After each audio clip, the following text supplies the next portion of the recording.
Bismillahirrahmanirrahim. Teman-teman sekalian, pada hari ini kita akan melanjutkan materi dari Libatin Allah.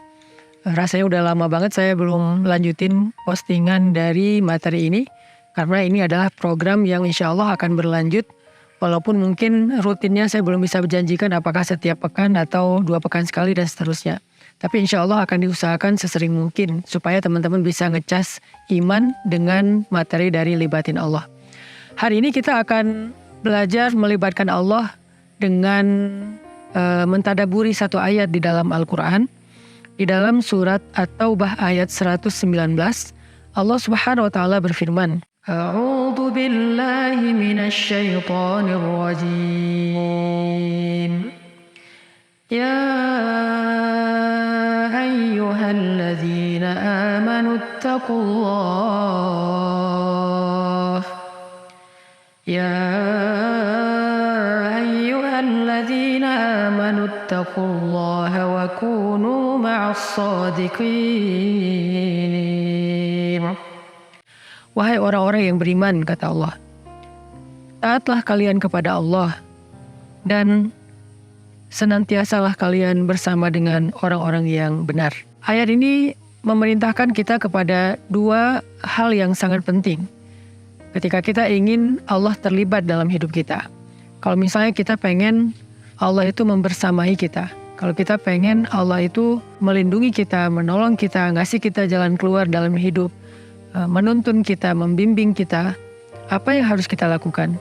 Yang pertama, perintahnya di sini Allah memanggil kita dengan panggilan ya ayyuhalladzina amanu, wahai orang yang beriman, wahai orang yang sudah berhijrah, wahai orang yang sudah berislam.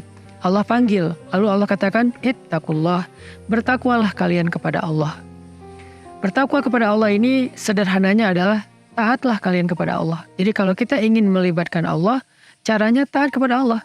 Sehingga ketika kita taat kepada Allah, Allah juga akan mengijabah kebutuhan-kebutuhan kita. Falyastajibu waliyu'minu bi.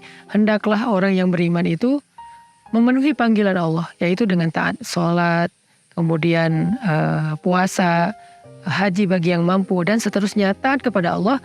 Dengan kita taat kepada Allah, Allah terlibat dalam urusan kita. Bahkan ketika kita dalam kehidupan sehari-hari melakukan sesuatu pekerjaan, taat kepada Allah itu adalah modal supaya Allah terlibat dalam urusan kita. Kayak misalnya dalam masalah hubungan dengan lawan jenis. Kalau kita pas kita menjalankan hubungan dengan lawan jenis itu tidak taat kepada Allah, melanggar syariat Allah, kita melakukan hal-hal yang Allah tidak suka, maka hubungan itu Allah tidak terlibat di dalamnya.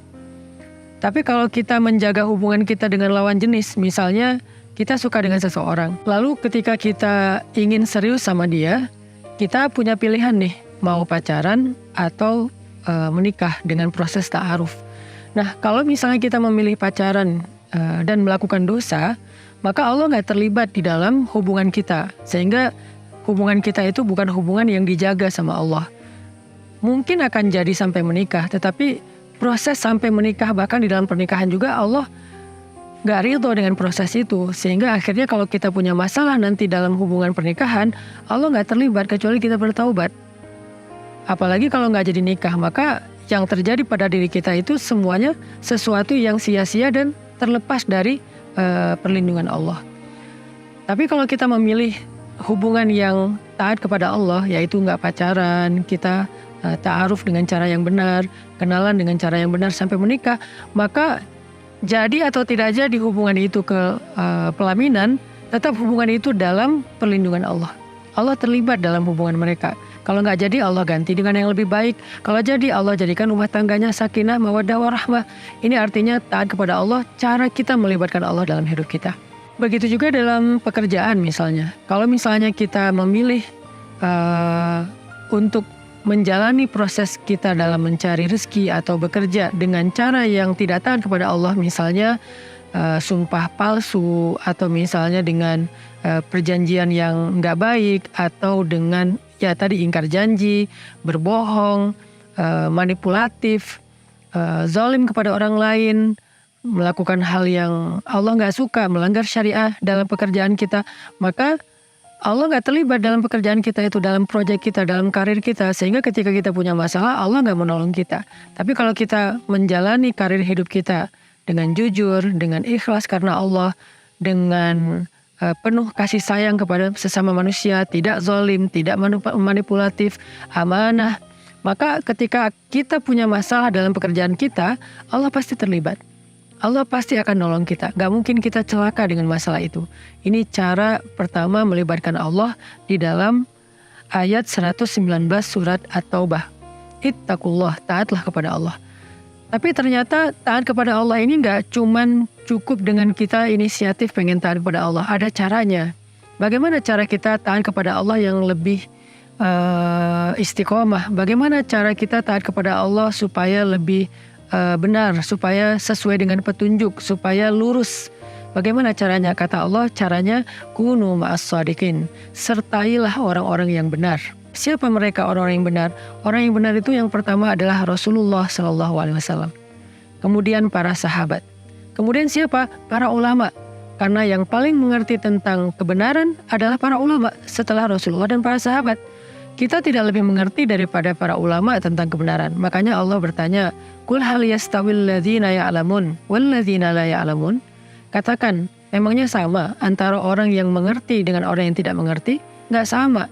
Sehingga yang lebih mengerti tentang kebenaran, yang lebih mengerti tentang yang halal, yang lebih mengerti tentang yang Allah ridhoi, bukan kita, tapi para ulama.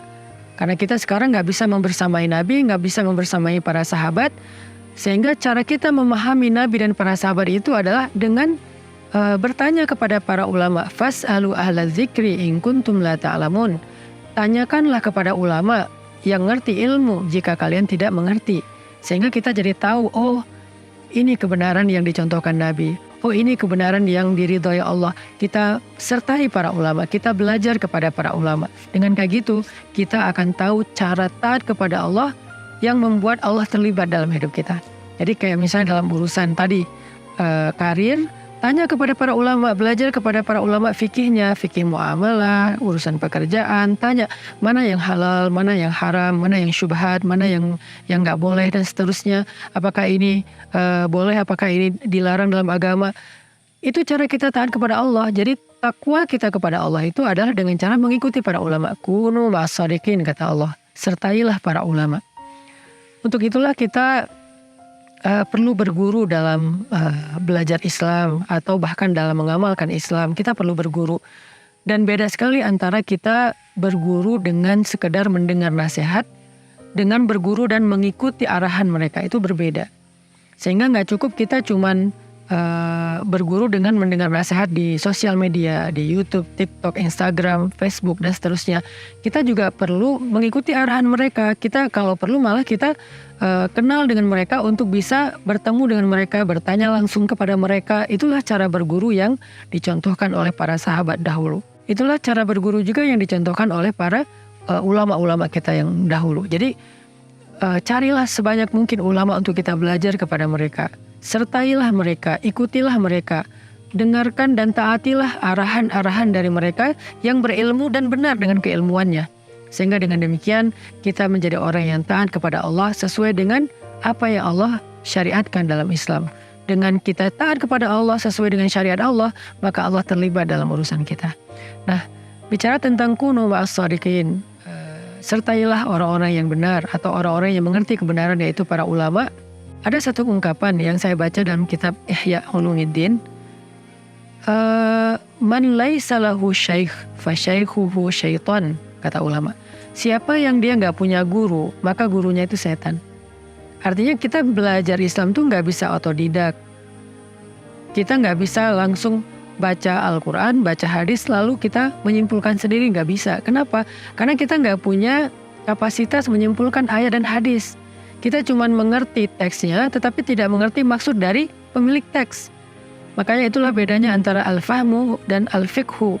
Fahmu itu memahami kalimat. Al-fiqhu memahami orang yang menyampaikan kalimat. Maksudnya apa? Sehingga kita mungkin bisa baca teks Al-Quran, baca teks hadis. kita faham arti dari teks tersebut, tapi belum tentu kita faham maksud dari yang berbicara dengan teks itu, yaitu Allah dan Rasulullah SAW. Makanya kita perlu bertanya kepada orang yang mengerti bagaimana memahami teks, memahami Al-Quran, memahami hadis, dan siapa mereka? Para ulama.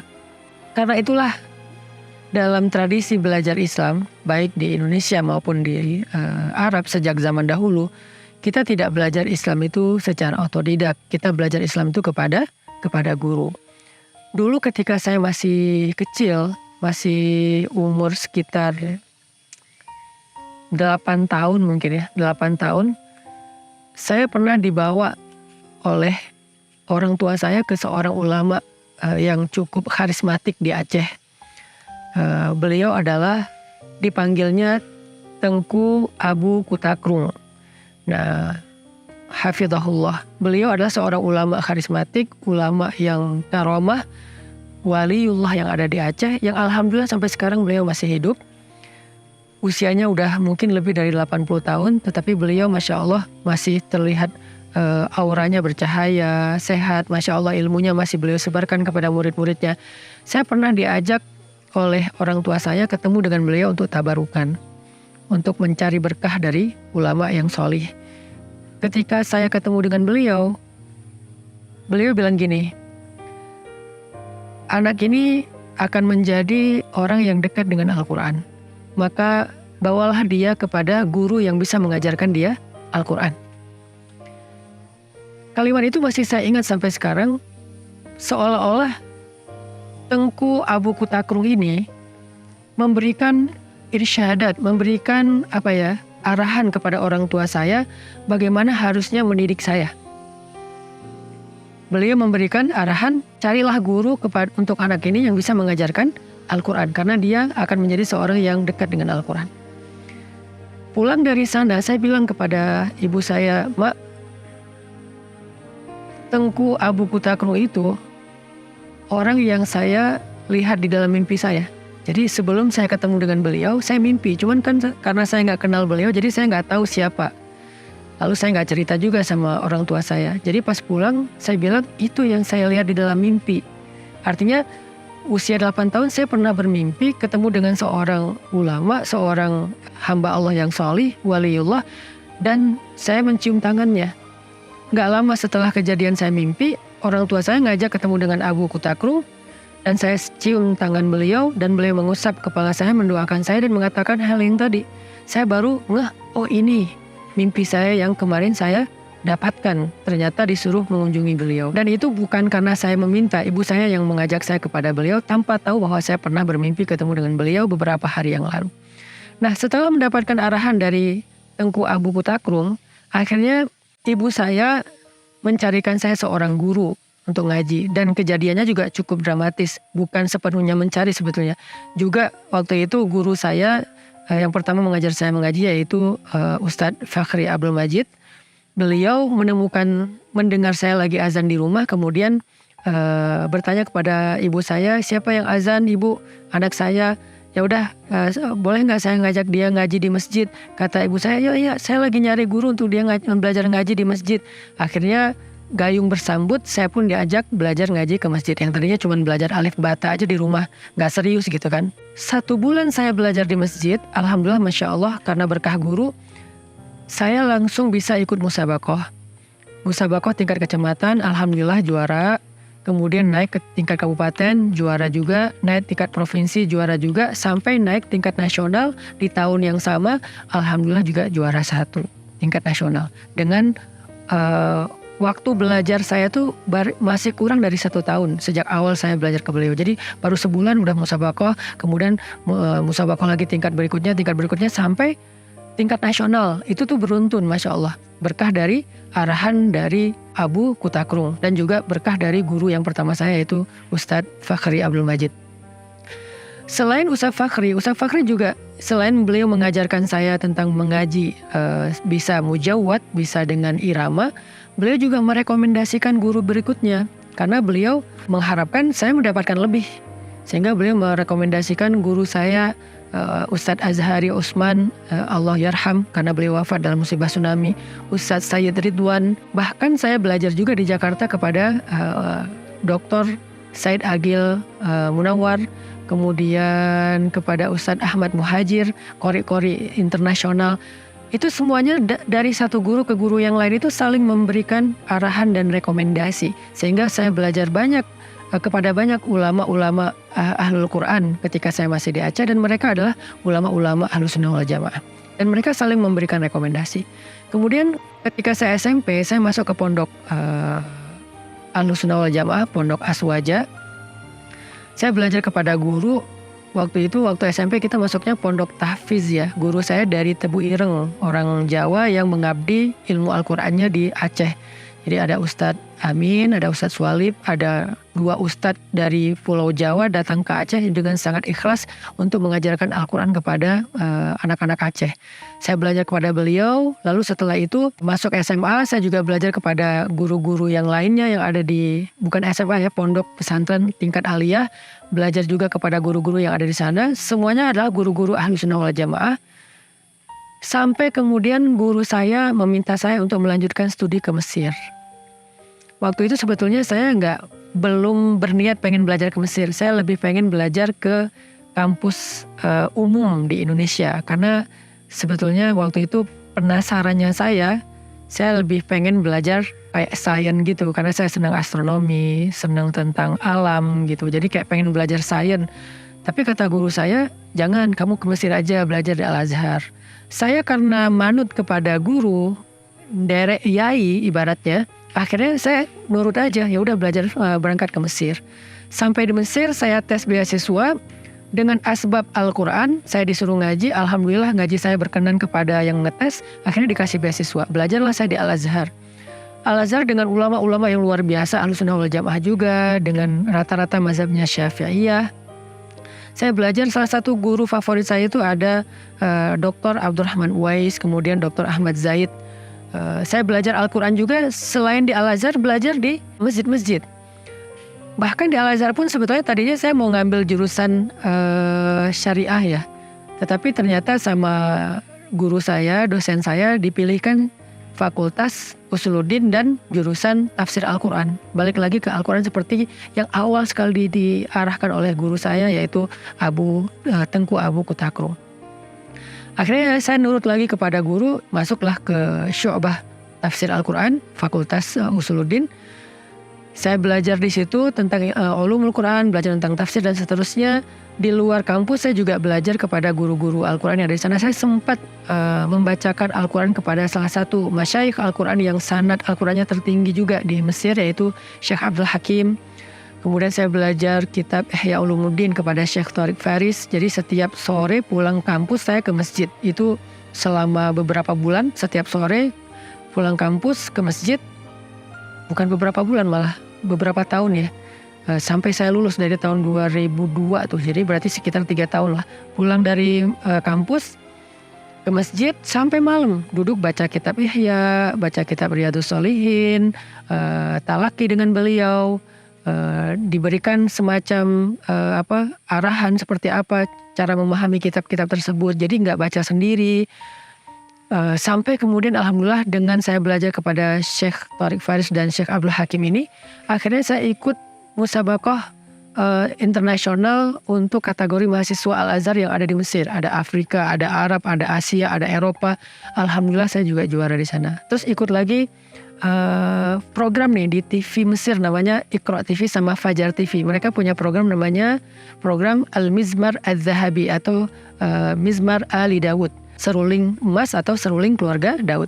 Saya ikut dalam program tersebut dari sekian ratus peserta. Alhamdulillah saya juga menjadi yang terbaik. Akhirnya dikasih program 20 episode di Iqra TV tersebut.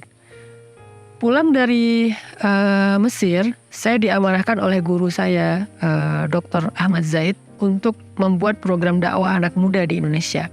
Gak usah kemana-mana, fokus aja dengan anak muda. Akhirnya ketika saya sampai di Bandung, saya membuat program pemuda hijrah.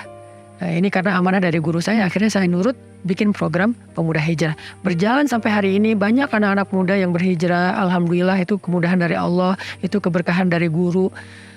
Sampai kemudian ada di satu titik saya ngerasa bahwa udah banyak banget nih anak-anak muda yang udah berhijrah lewat program kita. Tetapi what next? mereka belajar apa lagi setelah hijrah? Kan nggak hanya cukup mereka belajar dari saya dengan mendengar nasihat atau motivasi. Mereka juga perlu belajar fikih, belajar akidah secara lebih terstruktur. Sementara saya bukan ahli fikih, saya bukan ulama fikih, saya bukan ahli ilmu akidah. Saya hanya seorang dai biasa, guru ngaji biasa yang ngajak anak muda hijrah. Kapasitas saya masih jauh dengan ulama-ulama lain. Saya butuh orang-orang yang bisa membersamai saya, mengarahkan saya untuk bisa membimbing anak muda yang sudah hijrah, biar mereka setelah hijrah itu nggak salah memilih guru.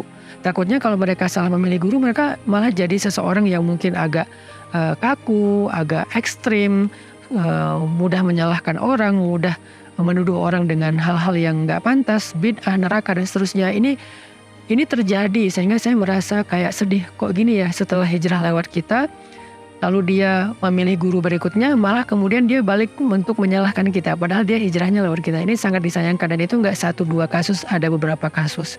Sehingga saya merasa butuh seseorang yang bisa membimbing saya dalam tahap dakwah berikutnya untuk membimbing anak-anak muda yang sudah hijrah. Saya berdoa lagi kepada Allah di umroh kemarin ya, umroh itikaf Ramadan. Salah satu yang saya doakan, ya Allah, beri saya hukman wa alhiqni bisolihin. Rabbi habli hukman wa alhiqni bisolihin. Ya Allah, beri saya hikmah, pemahaman agama, dan pertemukan saya dengan orang-orang yang soleh, dengan orang-orang yang berilmu. Akhirnya pulang dari umroh, saya ketemu dengan Kiai Dr. Marzuki Mustamar. Saya kagum dengan keilmuan beliau. Disitulah saya merasa ini yang saya minta kepada Allah, dan ini adalah petunjuk Allah. Sehingga saya langsung meminta izin agar menjadi murid kepada beliau. Nah, akhirnya terjadilah apa yang teman-teman kemarin saksikan. Alhamdulillah ada adegan baiat. Banyak memang yang nanya, kenapa harus ada baiat, Ustadz? Baiat itu kalau dalam bahasa kita tuh kayak ikrar, teman-teman. Baiat itu bukan sesuatu yang aneh. Bahasa kita tuh ikrar. Di setiap organisasi itu ada ikrarnya. Karena beliau adalah bagian dari organisasi, maka udah sewajarnya saya berikrar ketika saya ikut kepada beliau, ketika saya mulazamah kepada beliau. Kenapa ada syahadat? Syahadat itu kan kalau dalam kebiasaan kita di Indonesia, para ulama-ulama kita udah biasa syahadat, bukan karena mengislamkan. Kayak misalnya syahadat sebelum khutbah Jumat, itu ada syahadatnya. Syahadat sebelum bahkan dulu ketika saya akan nikah, sebelum akan nikah itu memang ada syahadatnya. Walaupun bukan sesuatu yang wajib, cuman kayak kebiasaan, dan itu sesuatu yang baik-baik aja, nggak ada yang salah. Jadi bukan mengislamkan. Jadi baiat saya kepada guru saya, baiat saya kepada Dr. Marzuki Mustamar itu bukan pertaubatan, tapi sebuah ikrar setia seorang murid kepada gurunya dan kepada madrasah gurunya. Apa madrasah gurunya? Nahdlatul Ulama, itu madrasah saya sekarang. Itu bagian dari guru saya, sehingga ketika saya mengikuti guru, saya mengikuti madrasahnya, bukan mengikuti hanya sosoknya, tetapi juga mengikuti madrasahnya. Dulu sahabat kan mengikuti madrasah Nabi, bukan hanya mulazamah kepada Nabi, tapi juga mengikuti madrasah Nabi, tarbiyah Nabi. Gitu juga dengan para ulama setelahnya, Imam Abu Hanifah, Imam Asy-Syafi'i, Imam Malik. Mereka semuanya ikut madrasahnya sahabat, kemudian madrasahnya tabi'in, madrasahnya tabi'in, dan seterusnya. Kenapa? Karena itu bentuk dari pola kita belajar. Makanya kemarin akhirnya saya karena yakin dan kagum dengan keilmuan Abah Yai Dr. Marzuki Mustamar, saya bilang, saya mau belajar kepada Yai, boleh nggak saya jadi muridnya? Kata beliau, ya silahkan.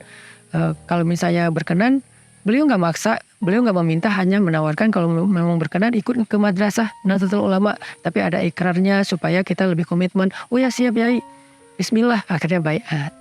Nah, kenapa saya menceritakan proses perjalanan hidup saya tentang dari mulai umur 8 tahun ketemu dengan Tengku Abu Putakrung sampai kepada Kiai Dr. Marzuki Mustamar. Saya pengen nyampain ke teman-teman bahwa perjalanan hidup saya itu adalah perjalanan dari satu guru ke guru yang lain. Dan dari satu guru ke guru yang lain itu adalah bimbingan atau arahan dari guru sebelumnya. Belajar ke sana, akhirnya saya ke sana. Belajar ke sini, akhirnya saya ke sini. Dan seterusnya. Sehingga ketika kita seperti itu, Allah membersamai kita. Allah gak akan ninggalin kita. Kenapa? Karena Allah membersamai orang-orang yang berjamaah. Dan sebaik-baik jamaah itu adalah shadiqin, ahli ilmu, orang-orang yang berilmu, orang-orang yang benar, orang-orang yang mengerti tentang kebenaran. Maka kita disuruh kunu mas shadiqin, sertailah, jadilah kalian bersama dengan orang-orang yang benar itu. Sehingga Allah juga akan membersamai kalian. saya ngerasakan banyak kemudahan dalam hidup saya, banyak keberkahan. Kalau misalnya ada ujian, Allah kuatkan, kemudian Allah bukakan jalan keluar dan seterusnya.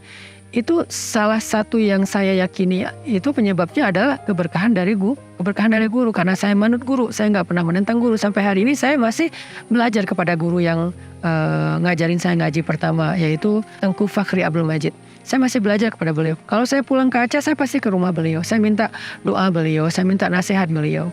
Saya masih belajar kepada guru-guru saya yang ada di Mesir. Saya masih belajar juga kepada guru-guru saya yang ada di Indonesia, sampai sekarang kepada Kiai Dr. Marzuki Mustamar. Jadi guru saya banyak dan saya nggak meninggalkan mereka satupun. Ini semuanya proses sesuai dengan kebutuhan dalam proses perjalanan hidup kita. Karena saya sedang menjalankan program dakwah, kebutuhan saya sekarang adalah saya butuh orang yang bisa membimbing anak muda yang sudah hijrah melalui program saya, supaya ilmu mereka bukan hanya tentang semangat hijrah, tapi juga selain udah hijrah, mereka juga bisa belajar Islam aplikatif dan sesuai dengan kebutuhan mereka untuk mendapatkan ridha Allah Subhanahu wa taala. Makanya saya butuh Kiai Marzuki Mustamar untuk pertama mengarahkan saya, mendidik saya juga sebagai murid beliau. Yang kedua adalah menjadi rujukan yang saya bisa arahkan teman-teman, belajarlah ke sini, supaya teman-teman punya rujukan yang benar. Maka dari itu saya kayak sekarang misalnya saya punya beberapa rekomendasi nih buat teman-teman kalau pengen belajar Islam lebih lanjut. Misalnya bisa aja teman-teman mengambil semangat untuk belajar Islam dari saya, mendengar nasihat dari saya, mendengar booster dari saya untuk kembali kepada Allah, mengenal Allah, mengandalkan Allah, melibatkan Allah. Tapi bagaimana kemudian setelah itu cara mempraktekkan kehidupan yang Allah ridhoi? Belajarlah ke ulama-ulama yang lebih ilmunya dari saya. Misalnya kalau teman-teman pengen belajar tentang akidah Ahlussunnah wal Jamaah yang diakui oleh para ulama, belajarlah kepada sahabat saya, Ustadz Dr. Amri Fatmi dari Aceh. Beliau itu doktor akidah filsafat Usuluddin Al-Azhar dengan nilai cum laude. Gak diragukan lagi keilmuannya. Para ulama Al-Azhar aja memberikan nilai yang terbaik untuk beliau, sehingga beliau bisa jadi rujukan. Nanti lihat di deskripsi akun beliau di sosial media apa, sehingga kita bisa belajar dari beliau, tanya kepada beliau. Kalau yang di Aceh udah nyantri sama beliau. Kemudian kalau kita pengen belajar tentang fikih misalnya, tentang fikih itu kakak kelas saya itu ada namanya Dr. Awalul Dzikri. Beliau juga doktor dengan ijazah Al-Azhar dengan nilai cum laude, fikihnya fikih perbandingan 4 mazhab. Walaupun beliau sendiri adalah mazhab Syafi'iyah, tapi beliau memahami fikih dengan 4 mazhab. Ada juga di Aceh. Nanti bisa lihat juga di deskripsi Ustadz Dr. Awalul Dzikri. Selain Ustadz Dr. Awalul Dzikri, kalau yang di Pulau Jawa, yang saya rekomendasi dan saya takjub dengan keilmuan mereka tadi adalah Dr. Marzuki Mustamar atau Abah Yai Marzuki Mustamar, guru saya sekarang, murabbi ruhiyahnya saya. Beliau adalah orang yang mengerti tentang fikih lebih baik jauh di atas saya, dan bahkan bukan hanya tentang fikih, juga tentang bagaimana bermanhaj, bagaimana berislam dengan akidah yang lurus, dengan fikih yang benar. Bimbingan beliau itu sangat penting. Teman-teman bisa banyak mengakses kajian ataupun ilmu beliau di sosial media. Yang ada di Malang silahkan nyantri kepada beliau di Pondok Sabilur Rasyad di Gase misalnya. Atau yang juga saya sangat kagum keilmuan fikih dan usul fikihnya, bahkan mantiknya, itu ada Gus Baha, dan semua kita kenal dengan beliau. Gus Baha ini menyampaikan fikih dengan pakai logika-logika yang sangat relate dengan kehidupan kita sekarang. Jadi melogiskan fikih. Bahkan kadang-kadang beliau juga menjelaskan tentang kaidah-kaidah konsep usul fikih. Usul fikih itu pola fikir fikih, sedangkan fikih adalah produk pemikirannya. Jadi usul fikih, pola fikir fikih, kemudian ada fatwa fikih adalah produknya. Sehingga beliau kadang-kadang menyampaikan fatwa dengan pola fikir fikih yang beliau ajarkan. Itu luar biasa. Gus Baha itu rujukan fikih, ilmu mantik, usul fikih yang langka di Indonesia. Kita perlu belajar dari beliau. Ada lagi Ustadz Abdul Somad, pastinya siapa yang gak kenal beliau. Fikih Syafi'iyah. Kita bisa banyak mengakses ilmu dari mereka. Nah, ini adalah ulama-ulama yang saya rekomendasikan dan saya bisa pertanggungjawabkan di hadapan Allah. Sehingga kalau misalnya teman-teman pengen belajar kepada seorang guru, minta dulu arahan dari guru sebelumnya. Sekarang teman-teman belajar dari saya. Belajar lewat konten-konten saya. Maka sudah menjadi kewajiban saya untuk memberikan arahan belajar kepada siapa lagi setelah ini. Dan menjadi kewajiban murid juga teman-teman untuk mengikuti arahan itu selama apa yang diarahkan itu tidak melanggar syariat Allah Subhanahu wa taala. Begitu teman-teman cara kita belajar. Dan itu dipraktekkan oleh Imam Syafi'i. Dan Imam Syafi'i menjadi mufti di usia 15 tahun dan diberikan izin untuk berfatwa. Lalu beliau belajar juga kepada Sufyan bin Uyainah, beliau belajar kepada Imam Malik, beliau belajar kepada Fudail bin Iyad, ulama Al-Haramain. Beliau belajar ke Yaman, beliau belajar ke Baghdad, beliau belajar ke Mesir. Bahkan beliau di usia 50 tahun masih pergi ke Mesir untuk belajar hadis sampai beliau wafat di Mesir. Artinya dari satu guru ke guru yang lain. Beliau belajar hadis kepada ulama ini, belajar fikih kepada ulama ini, belajar bahasa kepada ulama ini, dan seterusnya. Sampai beliau menjadi seseorang yang menghabiskan umurnya dari satu ulama ke ulama yang lain. Inilah kunu ma'as shodiqin, inilah membersamai orang-orang yang benar. Jadi kita harus selalu punya panutan, punya rujukan, baik dalam spiritual maupun keilmuan kita, dalam amaliyah kita.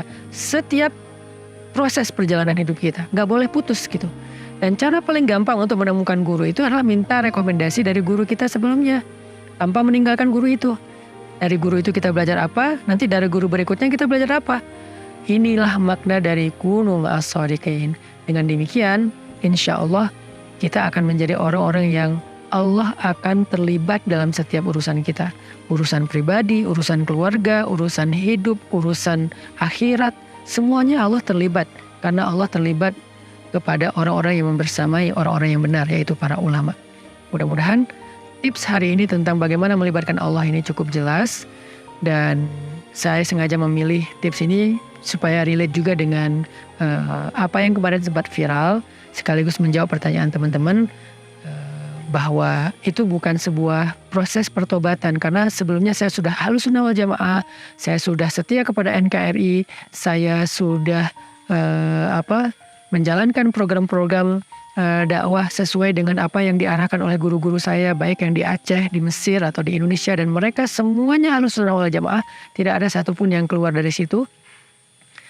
Hanya kemarin baiat itu adalah bentuk ikrar setia saya kepada guru saya, Kiai Haji Dr. Marzuki Mustamar, dan juga kepada madrasah beliau yaitu Nahdlatul Ulama, yang di dalamnya ada banyak sekali ulama-ulama hebat, dan saya sangat kagum, sangat takjub dengan keberkahan dari ilmu Hadratus Syekh Hashim Asy'ari yang keilmuan beliau sudah bertahan lebih dari 100 tahun. Itu menunjukkan Allah ridho dengan dakwah beliau.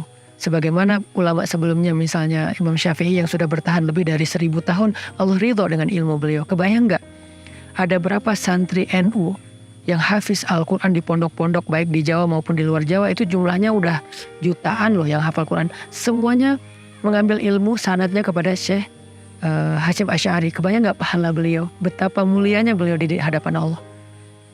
Begitu juga dengan mereka yang sholat dengan mazhab Syafi'iyah. Kebayang nggak pahala Imam Syafi'i? Ada jutaan orang yang sholat dengan mazhab pemahaman fikih Imam Syafi'i. Sehingga ketika kita sholat 2 rakaat, maka 2 rakaat sholat kita itu pahalanya sekian, juga diberikan yang utuh sama kepada Imam Syafi'i. Kebayang nggak mulianya Imam Syafi'i? Maka siapapun yang ingin mendapatkan kemuliaan itu, sehingga Allah terlibat ke dalam kehidupan dia dengan kemuliaan yang luar biasa, bersamailah mereka, bersamailah Kiai Haji Hashim Asy'ari, bersamailah para ulama-ulama yang meneruskan perjuangan beliau, bersamailah ulama-ulama yang juga mungkin ada madrasah lain, ada Muhammadiyah dan seterusnya, dan kita saling menghargai. Cuman saya memilih madrasah dengan respek kepada madrasah lain.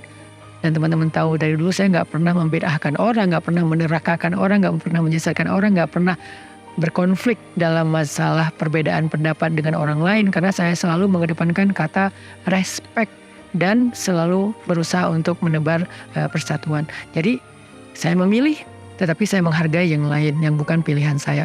Maka dari itu ketika saya sudah memilih apa yang menurut saya baik, apa yang saya yakini bahwa ini adalah sesuatu yang layak untuk diikuti, saya juga merekomendasikan kepada teman-teman sebagai bentuk pertanggungjawaban ilmu saya dan juga bentuk kasih sayang saya kepada teman-teman. Biar hijrahnya itu total, nggak cuma hijrah spiritual semangat, tapi juga hijrah fikihnya, hijrah akidahnya, supaya imannya lebih lurus, supaya akidahnya lebih lurus, sehingga tidak terombang-ambing di antara berbagai macam aliran. Ini bentuk kasih sayang saya kepada teman-teman. Saya mengajak, yuk kita belajar ke ulama-ulama yang tadi.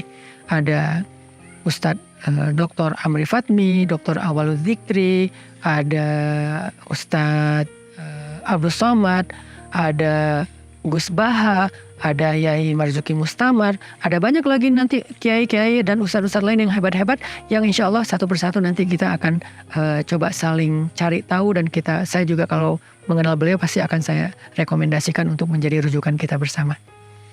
Terakhir, renungkan kembali firman Allah di dalam surat At-Taubah ayat 119, Ya ayyuhalladzina amanu, wahai orang yang beriman, ittaqullah, taatlah kalian kepada Allah, wa kunu ma'as-shadiqin, dan sertailah, membersamailah orang-orang yang benar atau yang mengerti tentang kebenaran, yaitu para ulama. Barakallahu li wa lakum.